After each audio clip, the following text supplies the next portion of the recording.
idea. Let's shoot each other. You go first. No!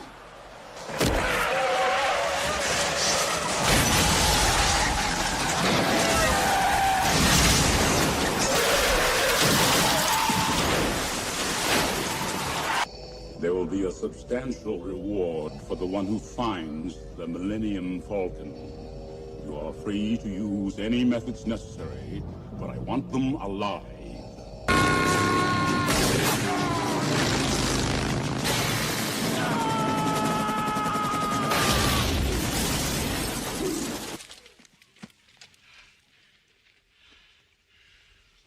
right.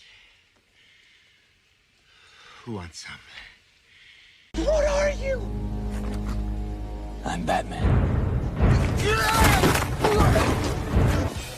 Sorry, we're closed. Well, then what are all these people doing here? Drinking and having a good time. Well, that's why we're here. You're too stupid to have a good time. What is up, people? Welcome to the first episode of Shootin the Shit with Bulleit. New show, obviously. I know we didn't do a whole lot of promo for it, but it's just kind of a show that we thought we would talk about movies, because that's what we're here for. We talk about movies. We talk about movies a lot. And I do have some guest hosts. Not really guest hosts, they're more co-hosts, because this is going to be the regular panel for this series. And I know you're familiar with one of them, and that is Professor Cinema. Holy crap, I'm here. And I feel like a return on brand. I've got a shirt and a tie. What the hell is going on? You're looking like the Professor Cinema of old, bro. Of old. And we also have a new member of the Bulleit Blake family coming into play, and that is Reverend Rewind.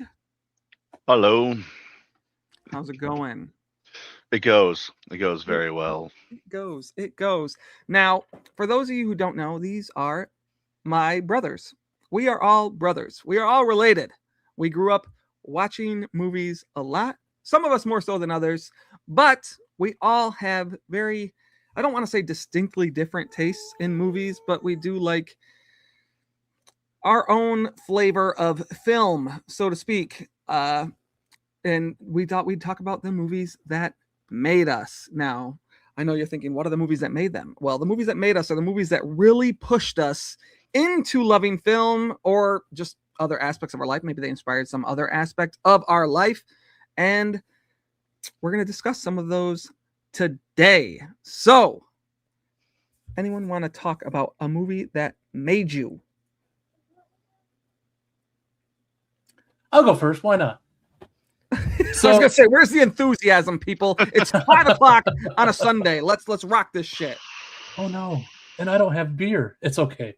So I'm gonna start off with a real basic movie, from a movie that sort of hit me really, really hard when I was really, really young, and sort of defined the way I looked at heroism, at comic books, at life in general, and that would be Superman from 1978 with Christopher Reeve.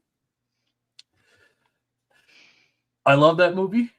It's a fantastic movie. Gene Hackman is Lex. Like I said, Christopher Reeve. The whole cast is fantastic. Written by Mario Puzo. So whoever is a Godfather fan, he wrote Godfather and the Superman movies that Richard Donner did. So it's an iconic film where it really did make you believe that a man could fly. I hate you so much. It's a better Superman movie than any other one. Oh no! No. I mean, for its time, maybe, but now, absolutely not, bro. Those movies are boring. Even as a kid, to me, they didn't do much for me. I don't know. That first one was. I mean, that's classic cinema. It may be a classic, but it is not my Superman, I guess. There is a bit of an age gap here, but not like massive enough to be the big difference there. But the original Superman, I mean, I'll watch them. I'll watch the first one at least. I mean, it goes steadily downhill after that first one. Well, Hey, I'm not here to defend all of them. I'm just saying that the first one. Throwing the virtual S as a weapon. That's Superman 2. Yeah, exactly. It went right downhill. right on Real Rambo. His movie that made him was Rambo. Superman just isn't for me. It just never was a thing. I think that was I don't think Reverend and I mean, like, sure, he'll watch almost, honestly, he would probably watch most of the movies we watched. Professor and I usually picked out a lot of the movies, and Reverend just kind of watched them. Like, he just kind of. Well, let's be honest. They picked out exist. Most of the movies. Yeah, it was 95% of the time. Bulleit's choice was the one getting watched. Well, I do have better taste in movies than y'all. I mean, you might think so. That's subjective. Well, we obviously grew up in a time of blockbuster days, so we rented a lot of movies, but we also owned. I think we owned too many movies. We were definitely raised to love movies and appreciate film.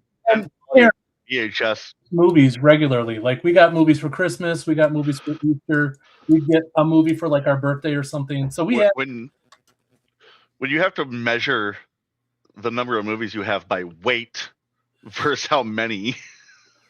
Oh yeah, like my obsession started super young. Like there's just movies that were just like I was super into. Obviously we had the ones that, you know, Dad watched that we like. we got the Terminator 2s and the True Lies and the Die Hards and all that, which are all fantastic movies, but movies that I don't want to say I liked B movies, but obviously Roadhouse was a huge movie for me. Patrick Swayze was an icon growing up. Next of Kin, those type of movies. I really gravitated to B movies even back then, like corny action B movies or straight to video shit, which I mean, straight to video shit was the shit back then. I mean, yeah, because that was the 90s. So you had like this was the heyday of like, what was it, Full Moon Pictures and like all those direct to VHS studios.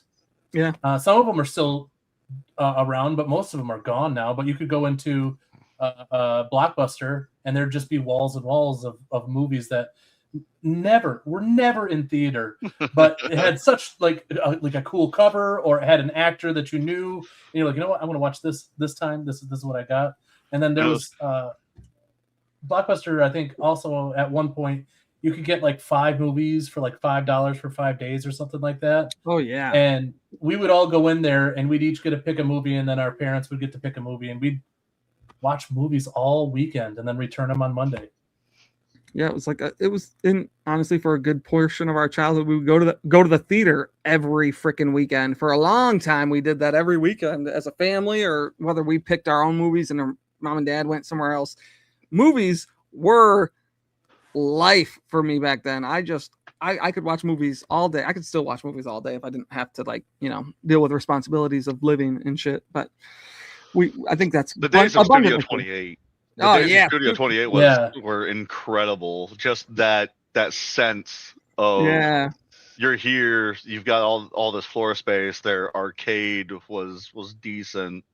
The owner, the guy who owned it and ran it, wearing nothing but bib overalls, a straw hat, no shirt, no shoes.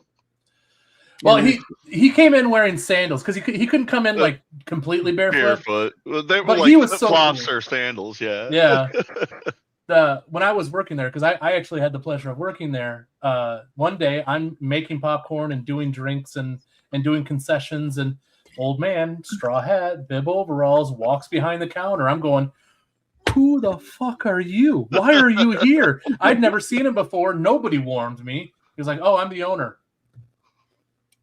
And you were like, okay, do whatever you want. Did you say bullshit and be like, get the fuck out of here? I did not, because as soon as I was like, who are you? And he answered, the person that was working concessions next to me was like, shut up. Just shut up. Let him do what he wants. Oh man, Studio 28. That was such a. It's so annoying driving past where it used to be, and it's all just these little apartment buildings now. Super depressing. Super depressing.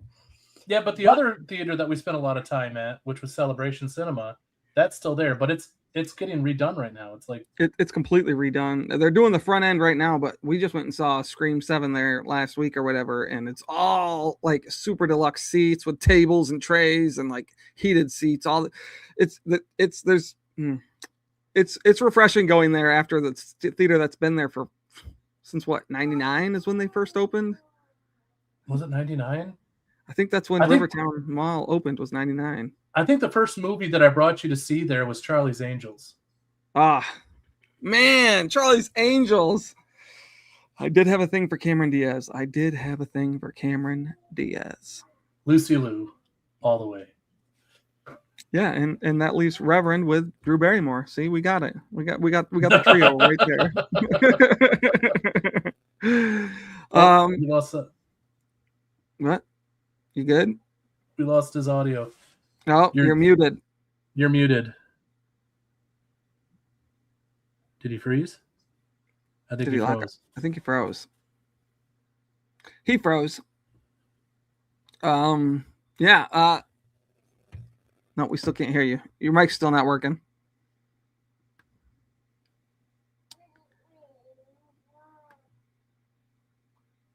Technical difficulties, guys.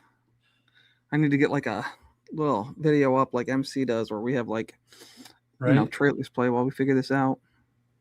Check the other settings, click on the gear again and see if the microphone is still set to the headset.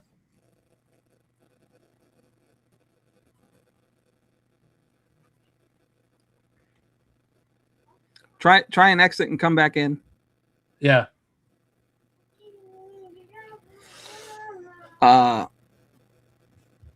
Anyway, sorry guys. This is the first stream he's ever done, so we'll work out the kinks in later episodes. Just bear with us as we move through this. What's another movie that made you? Well, since we were talking, you brought up. Oh, he's back. Let's see. Nope, still no audio. Can't hear him. Is your mic turned off on the headset itself?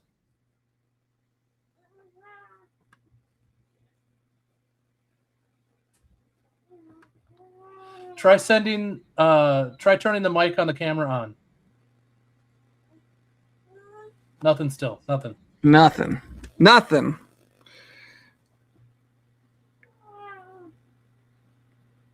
A lot of dead air here, guys. A lot of dead air. Hold on.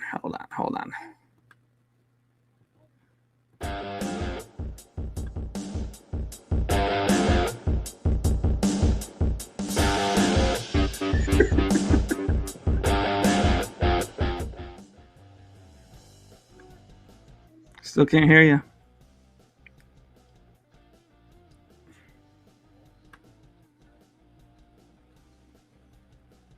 I think he froze again. Yep.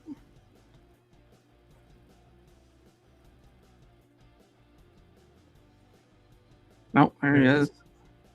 Still no mic. And he froze again. He might have to reboot his whole computer. He might have to reboot the computer.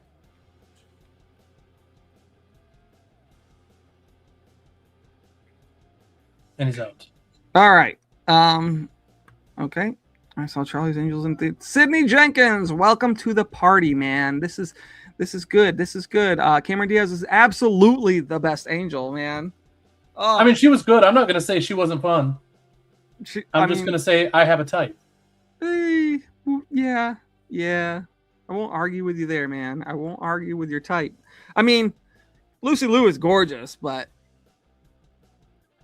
Cameron Diaz, she dances around in underwear. Cameron Diaz looked her best in The Mask. Yeah, her first movie ever. Which is crazy. It's crazy that was her first movie, and yeah, it was so good. Good. That movie hit it right out of the park. That could be another one. Like Jim Carrey at that time in our lives, dude. We loved Jim Carrey. Nothing but hits in the 90s for him. Oh yeah, like three huge hits in the same. Like, was it The Mask, Ace Ventura? What was the other one that came out that same time? Why can't I think of it? I can't remember the third movie. I can't either. Hold on, guys. I'm gonna figure this out. I'm going to. Was it Dumb and Dumber? It out. No. Having technical difficulties on my end too. Here we go. The professor is right too. Cameron Diaz was the hottest woman I had ever seen in The Mask. Yes, dude. The Mask. I think I watched The Mask all the time as a kid. Yeah, I can vividly remember the VHS tape being always around the VCR.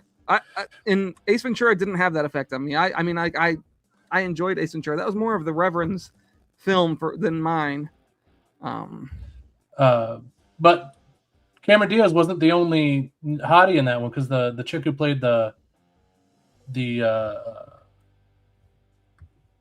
journalist, she was pretty attractive, and she's in Robin Hood Men in Tights as Maid Marian.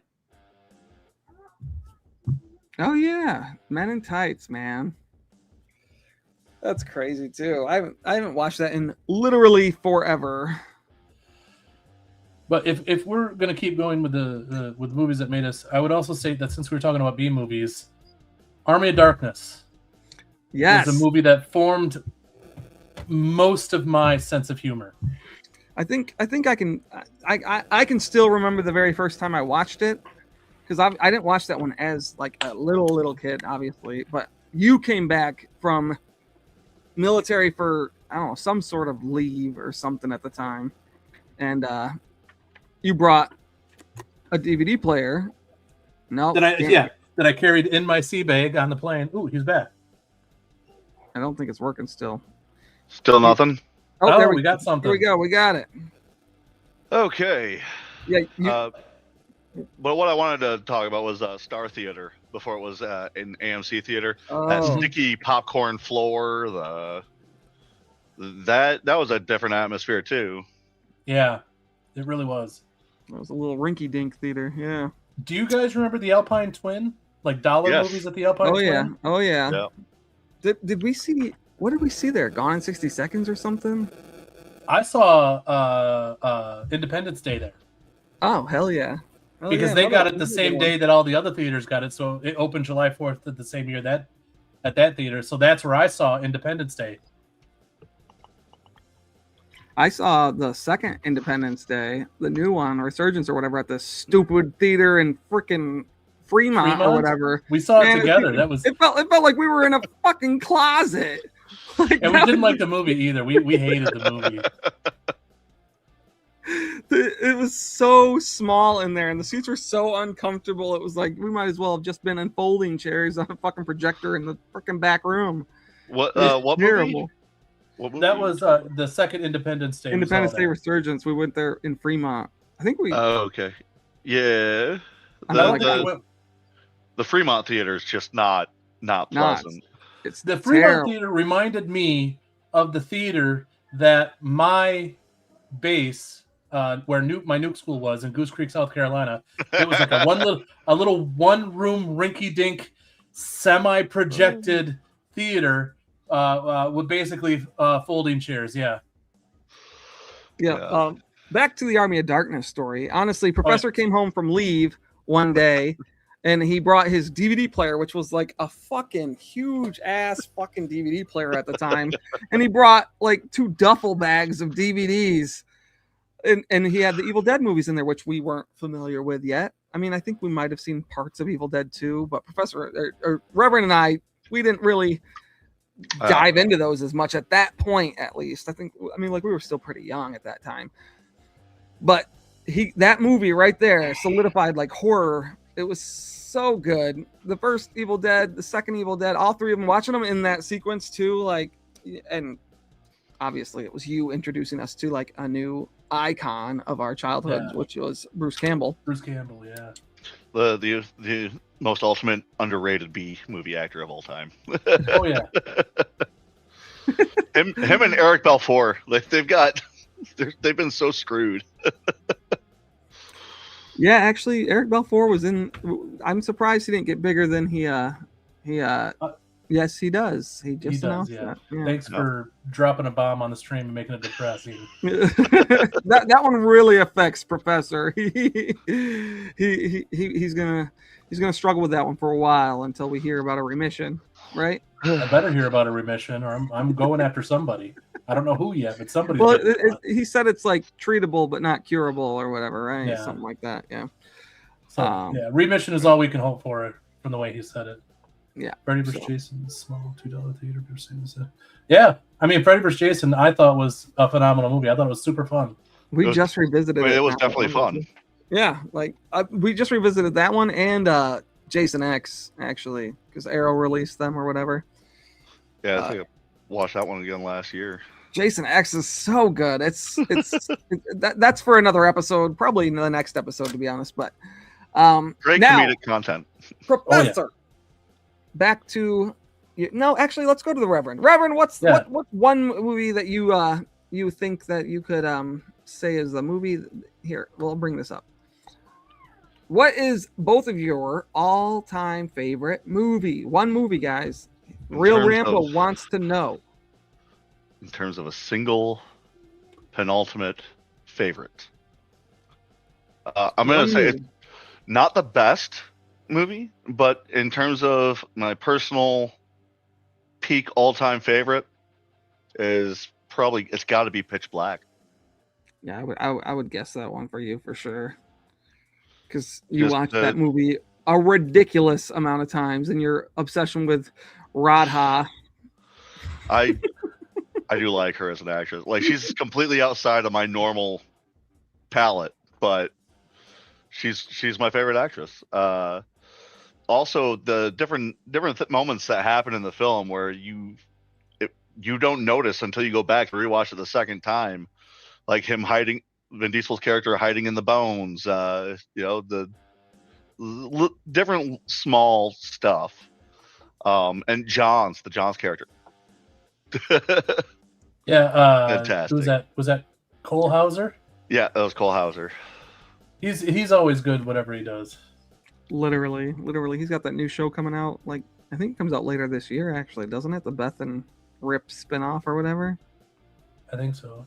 Which that spinoff, that Marshall spinoff sucks ass. All right, it's fucking shit. What they need to do is bring his character back for Fast and the Furious. Agreed. That's how they should actually cap off the franchise. Call no more movies. Just do that. He comes back as a callback to part 2. That would be awesome. That would be so fucking good. So what about you, Professor? What's your penultimate favorite? Not necessarily the best, or just your personal. Okay, so my penultimate favorite, Wings Hauser too, yeah. I agree. We don't need any more Fast and Furious films. We didn't need more than one, honestly. No. The first 3. Actually, I love 4 and 5 too. But I watched the first 3. I watched and 4 and 5 were just ridiculous. I would just like to state that the only true racing movie is 3. It's the only one not about a heist. I mean, the first one's just a straight up ripoff of Point Break. Like, literally. It's just a ripoff of Point Break. And I mean, Point Break, that's another movie that falls into movies that made me. Like, that movie. At least it being a ripoff of Point Break didn't try to remake Point Break, because that was terrible. Oh, that might be so bad. I should actually do that for Voyage to the Bottom of the Barrel one of these days, because that movie is fucking dog shit. I like Tokyo Drift more now than I did when it first came out. Yes.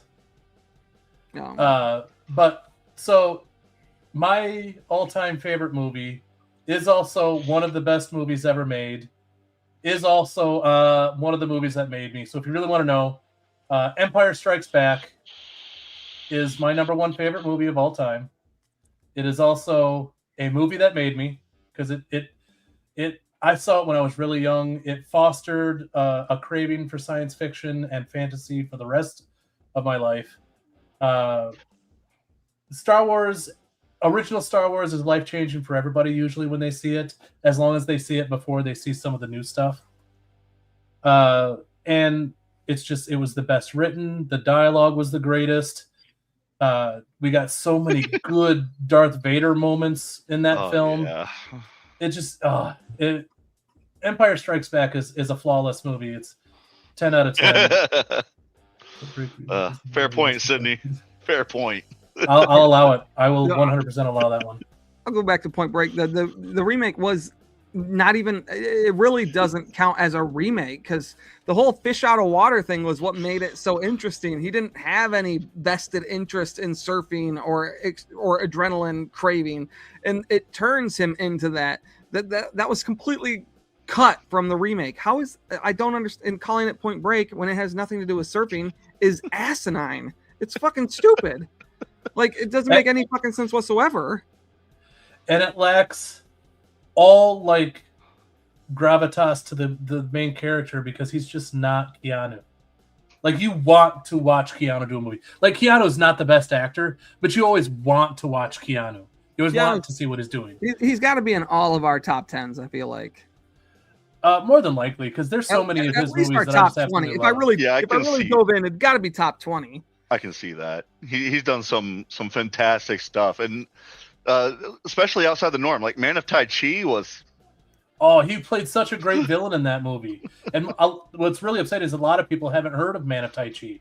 I recommend that to anybody who wants to see a nice villainous role that's not The Watcher, because that was not good. But he only did that. He was tricked into it. Yeah, his friend signed his name on the contract, and instead of like fighting it as much as he wanted to, he just did it. Ragnar says his best movie was The River's Edge. I don't agree with that. My Own Private Idaho? That one was really good.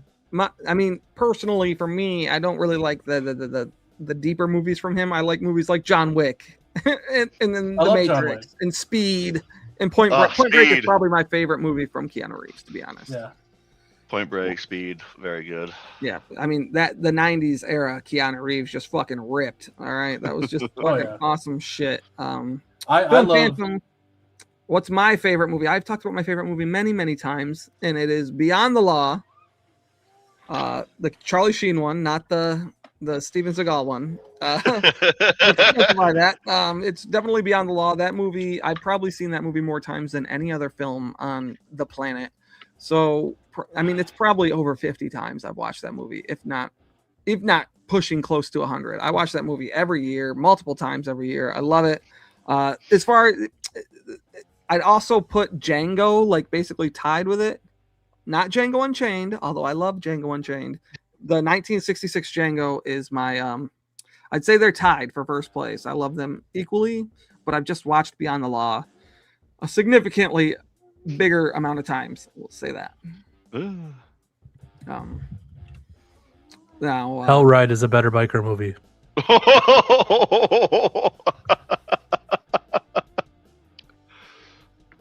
Eric Balfour for the win.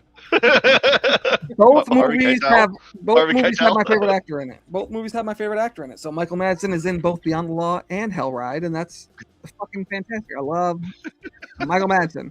I love Hellride. I like Stone Cold. That's another. Hellride is not necessarily a good movie, but it is an entertaining movie. I like the fact that it's so low budget. Hellride, man, when did that come out? Like 2008, I think. I think it was 2008. There was a lot of throwback. Fucking yeah, and it made it feel like an older movie, which I appreciate. I appreciate that immensely. So I still can't find a real full HD copy of that movie. Like even the Blu-rays that you can get are those like Alliance brand Blu-rays for it, which is I think max like 720. Right. It's like good luck, Wait, what do we got here? Ragnar says the Steven Seagal film was Above the Law. No, I was referring to the Steven Seagal film Beyond the Law from 2019, which is a terrible movie. Above the Law is fucking awesome. I love Above the Law. I love Above the Law. The movies he did around that, Above the Law, Marked for Death. Yeah, that whole era. Under Siege. Oh, Under Siege, man. That's his pinnacle right there. That's peak Steven Seagal. I don't think he has a movie that's really close to that on the level. Like I know it's like if we had a tier system, that'd be the top tier one. That'd be his. You know what his number one movie was? His best movie? Executive Decision. 5 minutes, he was gone. It was the best ever. Well, we did grow up with Kurt Russell. Kurt Russell's fucking fantastic. So I'll watch Executive Decision with or without Steven Seagal. I know they marketed him as some like big part of it. Like the trailer basically had him throughout the whole thing. Which was originally they were supposed to, and they got tired of working with him, so they kicked him off the set. Speaking of advertising for actors that aren't there the whole time, American Flyers like blasted Kevin Costner's name all over the place, and 5 minutes in, he's just gone. Ragnar, the Australian biker movie Stone, absolutely also fantastic. Stone Cold is basically a remake of it's the American remake of that movie. The plot is identical. So I love Stone. I think Stone is technically a better movie, but I tend to watch Stone Cold more. But I think I gave them the same star rating. So love both Stone and Stone Cold. I like all biker movies. I think we all like biker movies. We're all bikers. So I'd be hard pressed to point out a biker movie that wasn't good, or at the very least entertaining. Hold on. There are some biker movies that I have only watched once that I probably will not watch again. What is it? Frankenstein Made Bikers? Oh. Dear God, No. I'll never watch those two again. I was super excited for those when I first discovered them, and then I watched them and I was like, man, these are tough. I deleted those from my brain, so all right, that's a fair point. Let's get on to another one from Reverend. What other movies made you? What's the first one that comes to mind outside? The first one that comes to mind outside of Pitch Black is probably Batman '89. Oh yeah. Like Michael Keaton, like he's not. It is not comic book Batman, but the way Michael Keaton. I honestly think that Michael Keaton is probably one of our best Bruce Waynes that we've gotten outside of. He's probably my second favorite. Ben Affleck. Ben Affleck's the best. Batfleck is peak. He's accurate. He finally started doing detective stuff. So yeah, right. I get it. But I don't know the way it was advertised. When I was a kid, the toy line for it was absolutely absurdly huge, and I had all of it. One. It'd be nice if I still had even one or two of those. They're pretty valuable at this point. I just remember Christmas time. He'd open like 5 action figures, all different variants of Batman, and there I'd be getting like Penguin or Catwoman, Joker. You'd be getting all these different fucking. There was like 10 different variants for each line of Batman with different suits and shit that you never saw in the movies, but they were marketed. But it had such a huge impact that I went as Batman for Halloween, and Bulleit went as the Joker. Oh yeah. Those were some impressive costumes. Yeah. Hand tailored. Those were some of my favorite costumes. Actually, I still think about those. I went as Joker for Halloween. Was it last year actually, or 2 years ago? I'm not sure. I don't remember. Not full out, but like just for that, because we don't obviously get dressed up anymore except for our club parties. But right. The Cycle Savage. Ragnar says the Cycle Savages with Bruce Dern is awesome. Actually, yeah. Yeah, I don't know it. I was one of the lucky ones. I got to see Batman '89 in the theater, in Studio 28. They had the cast: Jack Nicholson, opposite Michael Keaton, Kim Basinger. At her heyday of damn, all right. That Prince soundtrack and the music by Danny Elfman. Oh,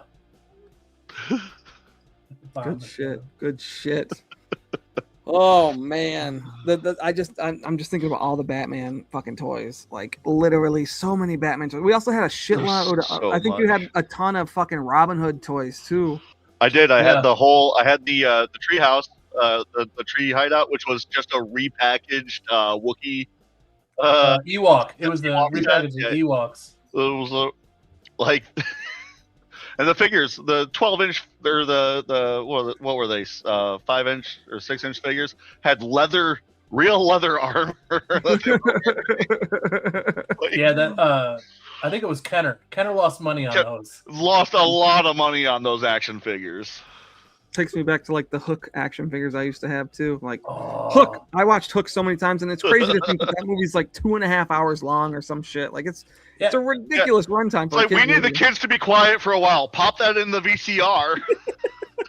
And you can do it with even modern kids too, like even younger kids now. There's a lot of movies that when we were kids you can't do that with them. But if you put Hook on and put even modern kids in front of it, they'll generally shut the fuck up for about 2.5 hours. I mean, they'll sit there and watch it. Fucking Rufio was so fucking cool, man.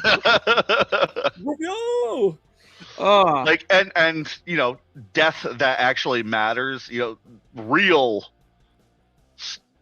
dramatic stuff that modern films just don't give to kids. They don't want the lessons. They don't want the morals. They don't want to feel. That's why drives me nuts. Suck. New movies, the majority of new movies do not hold up to the old shitty 80s and 90s movies that I could watch on repeat. There's no new movies. There's some, but there's very few and far between movies where it's like I want to watch this movie again. And that sucks because growing up it was like I would say that up until about 2019,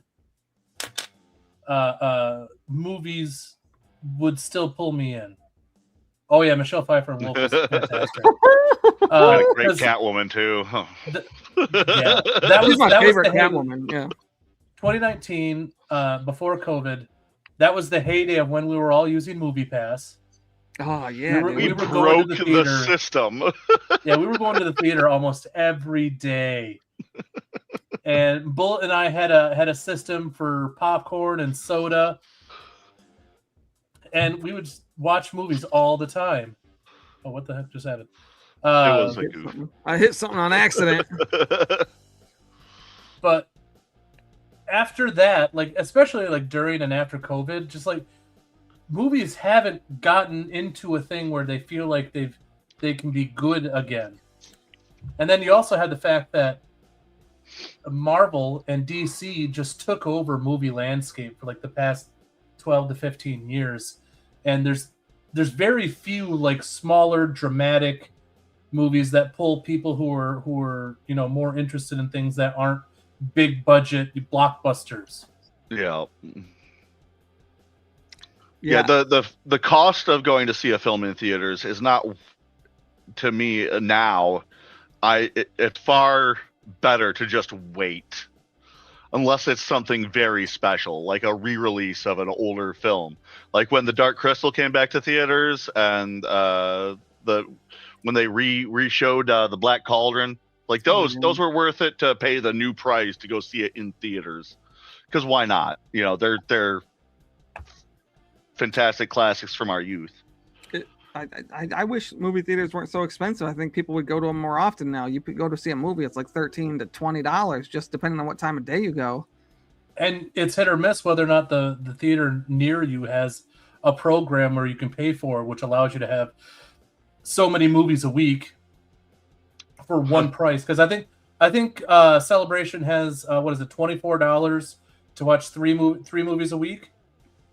Yeah, it's like I don't do the memberships anymore now that I have a kid, so it's like I don't know what the cost is exactly, but I used to have the AMC pass for a while, and that was worth it when I could go every week. But I just half the time I don't want to go. It's like I'm going to spend this money. I'm going to go see this movie when I could watch it at home a month later. Most of these movies come out to streaming 3 to 4 weeks after they're in theaters.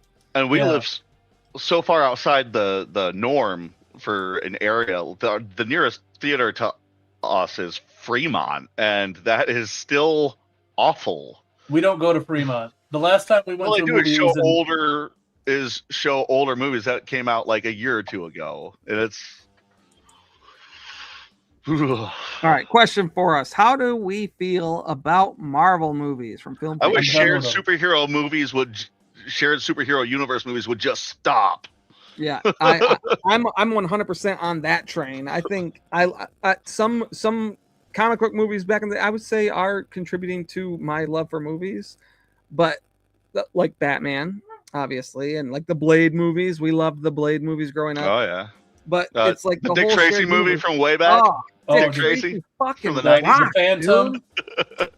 Oh. Phantom with Billy Zane and The Shadow with Alec Baldwin. Like I just like the comic book movies that felt like their own movie. I could watch Daredevil and not have to worry about seeing 5 other movies in order to know what's going on in that story. That's fucking Of course, the first time we watched the Dick Tracy movie, it was for the hearing impaired, and the subtitles a little weird. we got that we rented that from a library because. No, it wasn't the library. No, it was a grocery store. We rented it from a grocery store.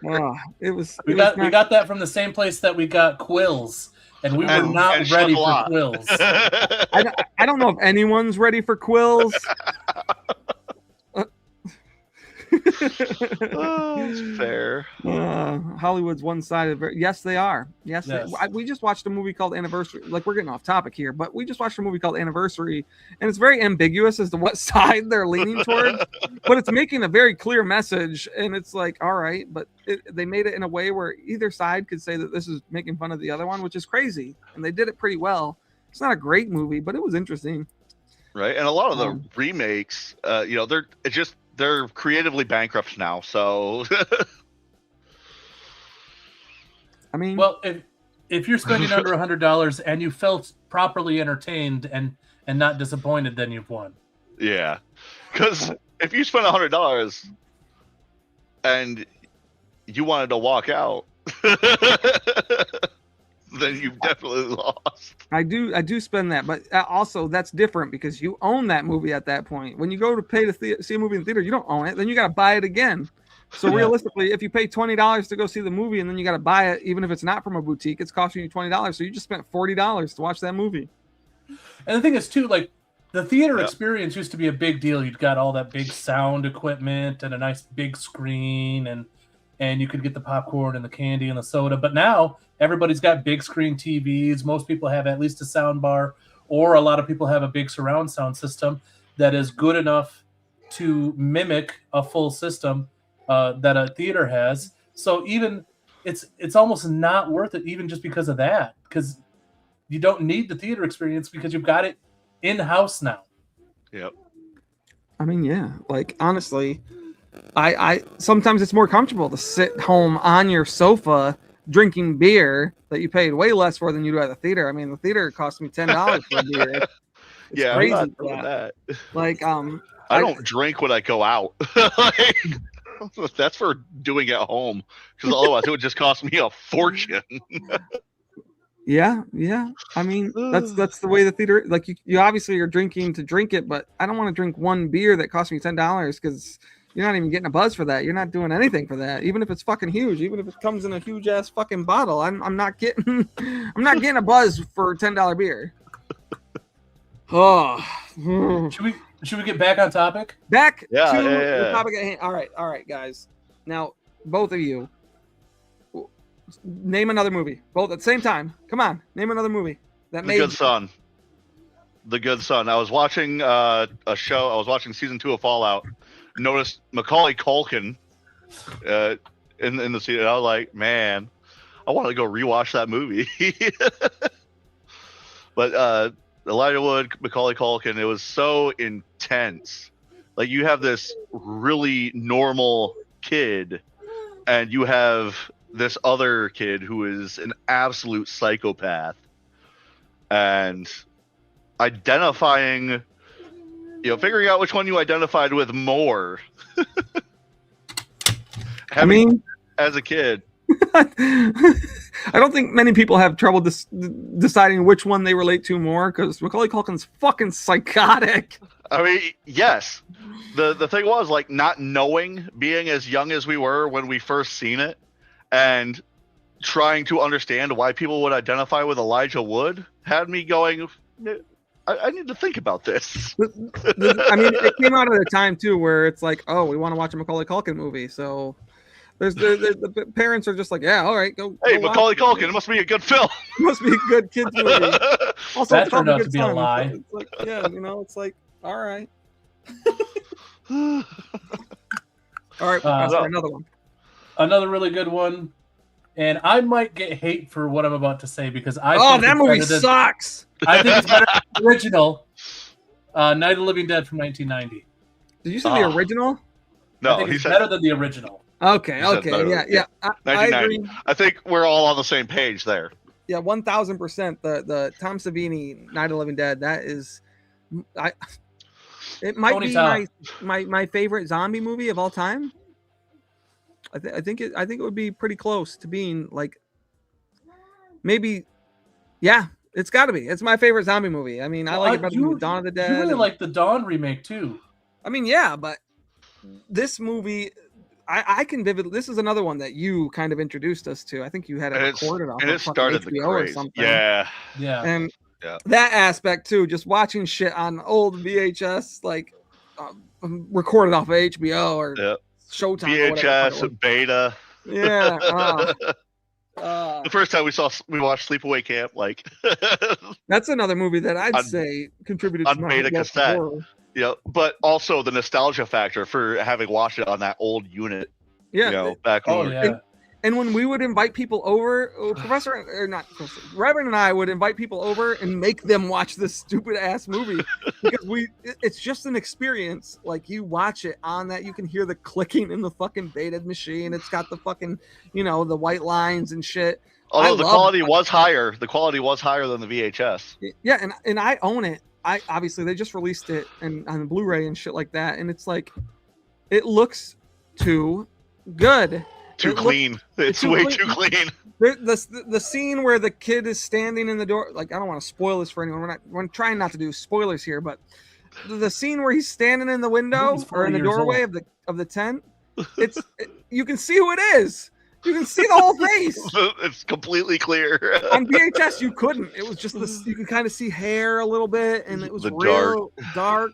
But it's so clean, you can see it's someone in a wig. Man. I feel like I need to clarify something here because you guys are talking about bringing friends over and having people watch stuff. I had somebody come over for an overnight. It was almost a birthday party type of thing. And my friends and I woke up with kids standing on our heads.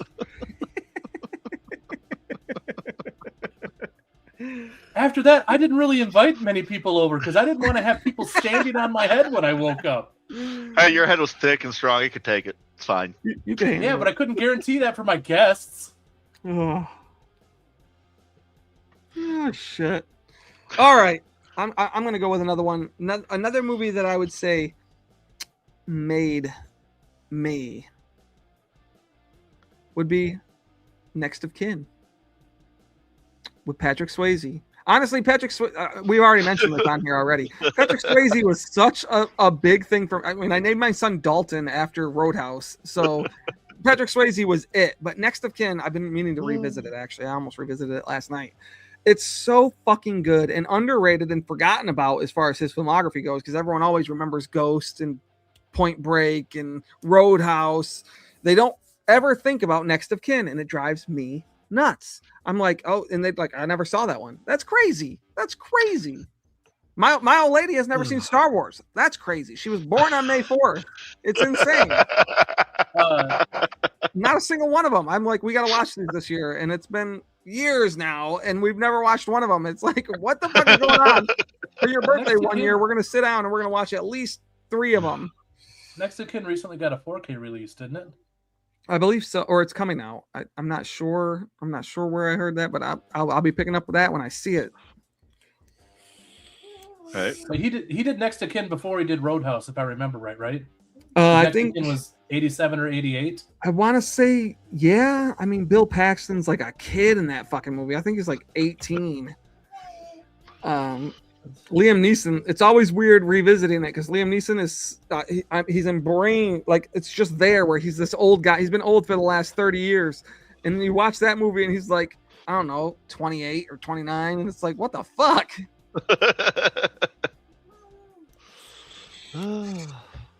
But Next of Kin is great. Like, okay, so Next of Kin came out the same year that Roadhouse did. Both of them were 89. Right on. Yeah, and great year from Roadhouse, man. I watch that once a year. Never fails. Never. 89 had a lot of good movies because you have Next of Kin, Roadhouse, Batman, Ghostbusters 2. There was just a lot of bangers from 89. Oh yeah. Ghostbusters is another one we watched way too many times as a kid, man. Yeah. Well, Ghostbusters, the first Ghostbusters from 1984. I saw it for the first time in 1985. We rented it from the video store. I thought it was fantastic, and that is also one of those movies that made me. Just you had Bill Murray, Dan Aykroyd, Harold Ramis, just the whole cast was just. If you haven't seen Next of Kin, you really need to. But the whole cast for Ghostbusters is just fantastic. It's amazing. And it's sad that Jim Belushi and Eddie Murphy didn't get the parts that were originally written for them. But the movie didn't turn out bad because of it. It still turned out solid. Really well. It's a solid film. Do you think the movies would be better had they done that? No. Do you think we would have got a franchise had they done that? I think if Eddie Murphy would have been in the movie, it probably would not have done as well. Because Eddie Murphy would have fought, I think, with Jim Belushi to try and basically be the funny man on screen. I think because they're both super funny, and they're both usually the funniest person on screen within their respective movies. Yeah, I think it would have caused too much tension on set. It would have been entertaining, agreed, but yeah, I think that it would have been problematic, and I don't think we would have got both of them back for the sequel had they made a sequel at that point. Yeah. It's like when you put two funny men together, it doesn't always work. It doesn't always work. Especially if it's what I would consider leading funny men. Because without Jim Belushi, who was a leading funny man, and Eddie Murphy, who was a leading funny man, you had Bill Murray, who was a leading funny man, and then the rest of the cast supported the leading funny man. Yeah. Which I know a lot of people love Bill Murray in that movie, and I think it's fantastic, but I'm a big fan of Harold Ramis. I like the nerds. Egon Spengler was the tits. His dry delivery for his lines was fantastic. I love that movie. It's fantastic. Anybody who hasn't seen it better see it. Yeah, pretty solid. In terms of other films, animated films, let's say Disney's Aladdin. That was definitely a huge impact. You had a real villain, in Jafar. Iago was villainous yet had some humor. All the characters. Robin Williams is the genie. Like the new live action, I give a lot of flack for, and the biggest problem the live action had was everyone but the genie. And I don't care for Will Smith as an actor at all, but he did a fantastic job as the genie. Yeah, the part I was most nervous about turned into the best part. The best part of the film, but I'm never going to rewatch that movie. And if I wanted to, I would just rather go onto YouTube and rewatch the Will Smith clips. See, my animated movie was Beauty and the Beast, and that live action movie fucking rocks. Well, so that stuck with we got lucky with that. They kept the storyline the same. I know it made all the difference in the world, and they had the right casting for most of it. It was fucking great. Adding the songs in Aladdin was a mistake. Adding the other songs, changing certain key features of the film, giving Jafar a backstory. That was a mistake. Jafar doesn't need a backstory. You're not supposed to be able to relate to him ever. That's what made him such a primal villain and a primal force. Unlike Beauty and the Beast, which made you root for the villain. Yeah. The whole time. Forgot to rewind here. Says Jack Black and Kevin Hart in Jumanji, which I'm thinking he's referring to the Funny Man and the Funny Man, but I don't consider Kevin Hart a leading funny man. So I think Jack Black is a lead, but Kevin Hart is usually a supporting funny man. Yeah, because and especially because Kevin Hart did so many movies with The Rock, and he was almost there, by the way. What's that? She wants everyone to know that she disagrees and thinks Kevin Hart's one of the funniest people on earth. Right. He's one of the best comedic actors for commercials. I like him, but I wouldn't consider. And The Rock is obviously in his comedic element in that as well. But the Jumanji remakes aren't as good as the original. So that's another movie that I would say made us Dragon. I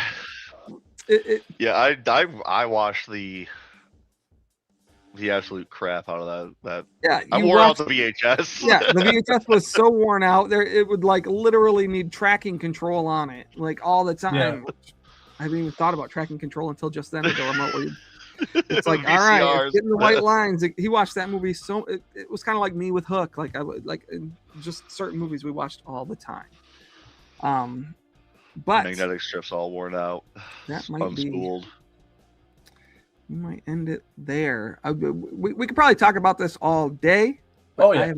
I have another show. Obviously, Voyage to the Bottom of the Barrel is on over at Lady Shawshaw's later today, so I got to get ready for that, and I still have to finish one of the movies. So we're probably going to cut this one off right here. We are going to do this every month. So most of the other films that made me could be done in any other segment special to those genres. So that's kind of why I started with this, so we can, because we'll obviously touch on a lot more of these movies probably again. We'll do a whole thing on Marvel movies for fuck's sake.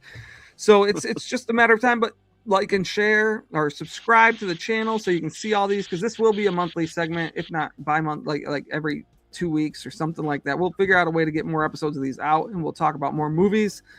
But that's gonna wrap it up for today, guys. Make sure you hit that notification bell so you can see the upcoming lives. We do have Rewind and Reload, our new segment, which is also us, and that's a new segment starting next weekend. And I would say you won't want to miss it. It's going to be a fun show. So with that, we bid you adieu, and we'll see you next time.